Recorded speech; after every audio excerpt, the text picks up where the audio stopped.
Hi everyone, welcome back. This week we are continuing in the book of Deuteronomy. We'll do chapters 16 through 19. Chapter 16, just to summarize, it's pretty much just talking about how to observe the different feasts, like the Feast of the Passover, the Feast of Weeks, the Feast of Booths, and then talks a little about judges and, don't engage in pagan worship. All right, chapter 17. You shall not sacrifice to the Lord your God from the herd or from the flock an animal with any serious defect that would be an abomination to the Lord your God.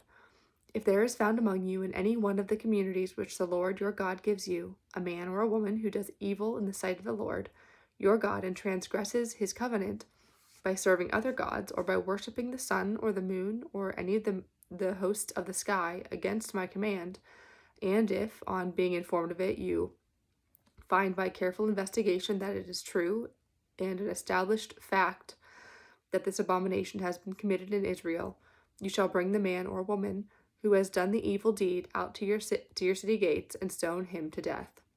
Just one more time, don't worship other gods. It's, simple as that. Okay, jumping down to verse 8. If in your own community there's a case at issue which proves too complicated for you to decide, in a matter of bloodshed or of civil rights, or of personal injury, you shall then go up to the place which the Lord your God chooses, to the Levitical priests or to the judge who is in office at that time. They shall study the case and then hand down to you their decision. According to this decision that they give you in the place which the Lord chooses, you shall act, being careful to do exactly as they direct. You shall carry out the directions that they give you and the verdict they pronounce for you without turning aside to the right or to the left from the decision they hand down to you. Any man who has the insolence to refuse to listen to the priest who officiates there in the ministry of the Lord your God, or the judge, shall die. Thus shall you purge the evil from your midst. And all the people on hearing of it shall fear, and never again be so insolent. When you have come into the land which the Lord your God is giving you, and have occupied it and settled in it, should you then decide to have a king over you like the surrounding nations, you shall set that man over you as your king whom the Lord your God chooses.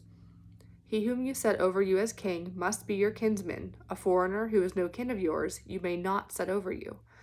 But he shall not have a great number of horses, nor shall he make his people go back again to Egypt to acquire them, against the Lord's warning that you must never go back that way again. Neither shall he have a great number of wives, lest his heart be estranged, nor shall he accumulate a vast amount of silver and gold. When he is enthroned in his kingdom, he shall have a copy of his law made from the scroll that is in the custody of the Levitical priests. He shall keep it with him and read it all the days of his life, that he may learn to fear the Lord his God, and to heed and fulfill all the words of this law and these statutes. Let him not become estranged from his countrymen through pride, nor turn aside to the right or to the left from these commandments. Then he and his descendants shall enjoy a long reign in Israel. Chapter 18. The whole priestly tribe of Levi shall have no share in the heritage with Israel. They shall live on the oblations of the Lord and the portions due to him. Levi shall have no heritage among his brothers. The Lord himself is his heritage, as he told him. The priest shall have a right to the following things from the people, from those who are offering a sacrifice. Whether the victim is from the herd or from the flock, the priest shall receive the shoulder, the jowls, the stomach. You shall also give him the first fruits of your grain and wine and oil, as well as the first fruits of the shearing of your flock. For the Lord your God has chosen him and his sons out of all your tribes to be always in attendance to minister in the name of the Lord. When a Levite, again, remember, the Levites are descendants of Levi, and they were chosen to be the priests. That's why they don't have a heritage. A heritage is a portion of land. They're not getting the land as the other tribes of Israel did, because they are to be the priests. Okay, verse 6. When a Levite goes from one of your communities anywhere in Israel in which he ordinarily resides to visit as his heart may desire, the place which the Lord chooses, he may minister there in the name of the Lord his God, like all his fellow Levites who are in attendance there before the Lord. He shall then receive the same portions to eat as the rest, along with his monetary offerings and heirlooms. When you come into the land which the Lord your God is giving you, you shall not learn to imitate the abominations of the peoples there. Let there not be found among you anyone who immolates his son or daughter in the fire, nor a fortune teller, soothsayer, charmer, diviner, or caster of spells, nor one who consults ghosts and spirits and speaks oracles to the dead. Anyone who does such things is an abomination to the Lord, and because of such abominations, the Lord your God is driving these nations out of your way. I'm going to read that again because that's important. Let there not be found among you anyone who immolates his son or his daughter in the fire, nor a fortune teller, soothsayer, charmer, diviner, or caster of spells, nor one who consults ghosts and spirits, or seeks oracles for the dead. Anyone who does such things is an abomination to the Lord, and because of such abominations, the Lord your God is driving these nations out of your way. You, however, must be altogether sincere toward the Lord your God. Though these nations whom you are to dispossess listen to soothsayers and fortune tellers, the Lord your God will not permit you to do so. Just an aside, don't consult fortune tellers. Don't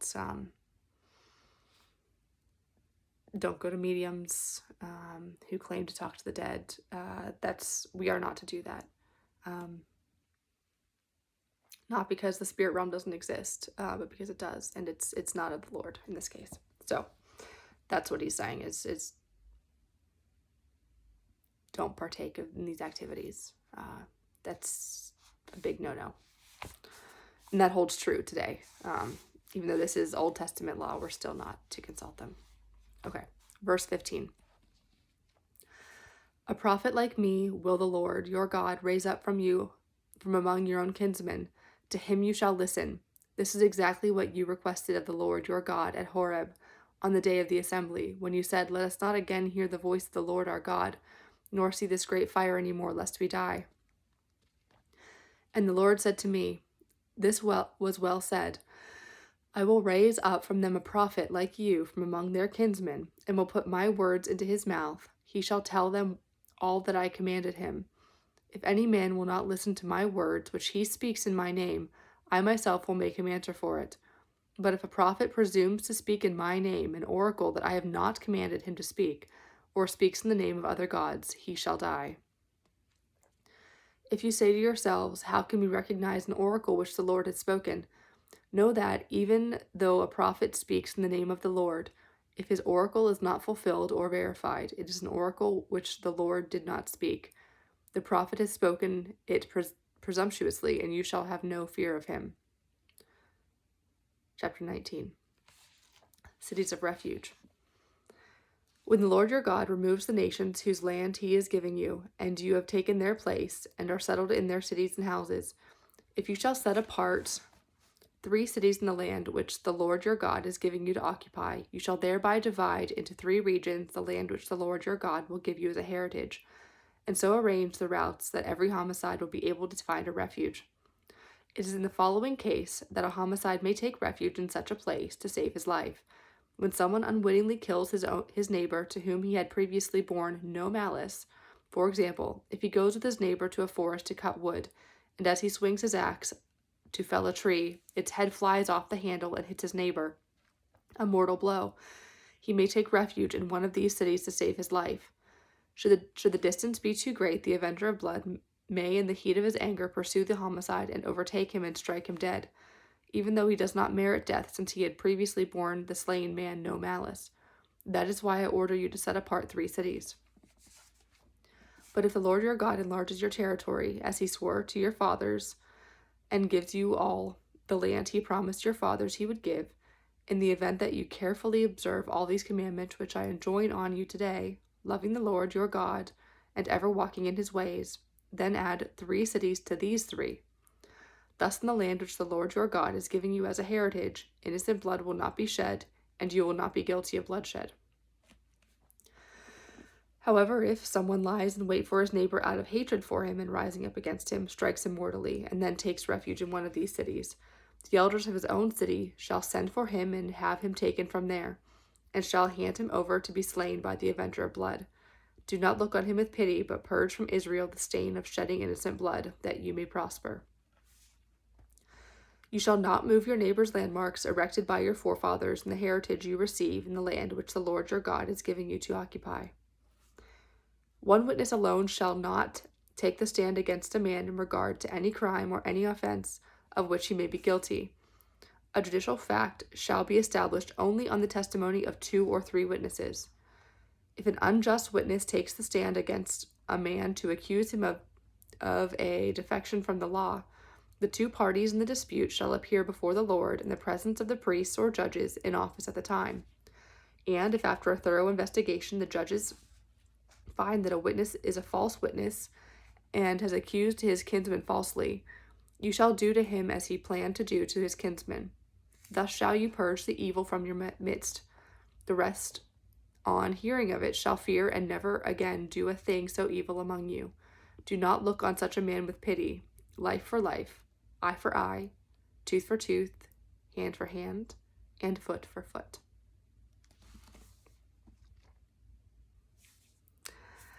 So we're going to stop there a little bit short this week because I'm going to link in the description box a video that goes a little bit more into chapter 18 when it's talking about the fortune tellers and the soothsayers.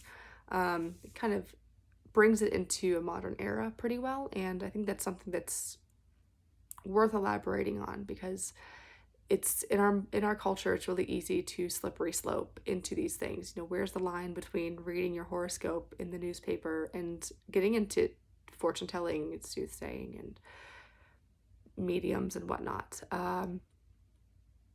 These things are kind of rampant in our culture, both culture and pop culture. So I think that's a video worth watching. I can't remember for sure if it's just a clipping or if it's a longer video. If it is, I'll put timestamps where to start and where to end along with the link. So on that note, let us close as we always do with the Lord's Prayer.